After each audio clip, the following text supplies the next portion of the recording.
Bizni sindirgan voqealar aslida bizni qanday yaratadi? Har bir inson hayotida shunday kun bo'ladiki, u endi ortiq chiday olmayman deb o'ylaydi. Kimdir yaqinidan ayriladi, kimdir xiyonatni boshdan kechiradi, kimdir rad etiladi, kimdir kasallik bilan kurashadi, kimdir bolaligida mehr ko'rmay ulg'ayadi. O'sha paytda insonning yuragi sinadi. Lekin savol tug'iladi: insonni sindirgan voqea uning oxirimi yoki yangi boshlanishmi?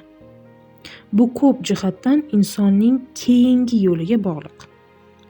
Nima uchun hayot ba'zan bizni sindiradi? Tasavvur qiling, ko'zaga yangi shakl berish uchun usta uni qayta ishlaydi. Urug' unib chiqishi uchun uning qobig'i yoriladi. Kapalak uchishi uchun pillani yorib chiqadi. Tabiatning o'zida ham o'zgarish ko'pincha eski shaklning buzilishi orqali yuz beradi. Inson ham ba'zan eski qarashlari, eski e'tiqodlari va eski odatlari bilan uzoqqa bora olmaydi. Qiyin voqealar esa bizni men aslida kimman, men qanday yashayapman, men nimani o'zgartirishim kerak degan savollarni berishga majbur qiladi. Sindirilgan joyimizda nima tug'iladi? Masalan, sizni bir inson xiyonat bilan og'ritdi. Avvaliga faqat alamni his qilasiz.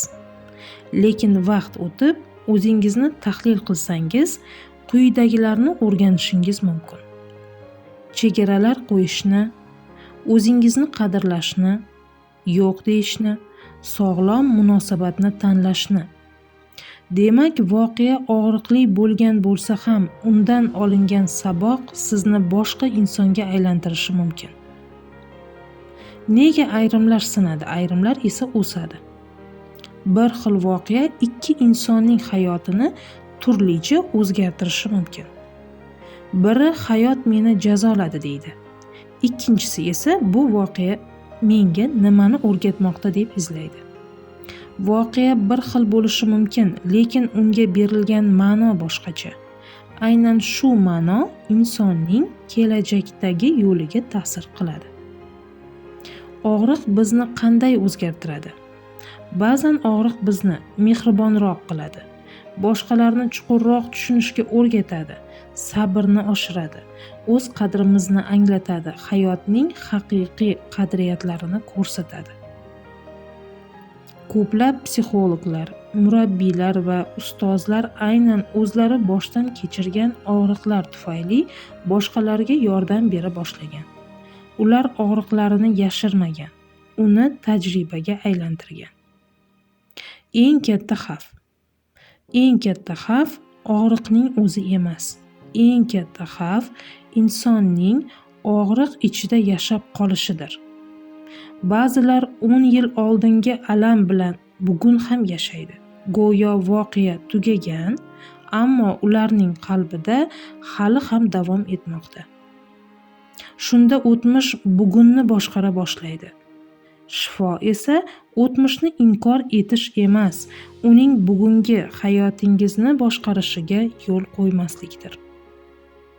O'zingizga beradigan savollar: hayotingizdagi eng og'ir voqea qaysi edi?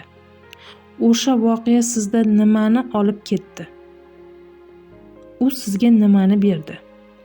Bugun o'sha tajriba tufayli qaysi jihatingiz kuchliroq? Ba'zan inson aynan shu savollarga javob izlash orqali ichki o'zgarishni boshlaydi. Hayot ba'zan bizni sindirgandek tuyuladi. Ammo sinish har doim ham yakun emas. Ba'zan u eski menning parchalanishi va yanada ongli, dono hamda kuchli insonning tug'ilishidir. Og'riq o'tmishni o'zgartirmaydi, lekin unga bergan ma'noyimiz kelajagimizni o'zgartirishi mumkin.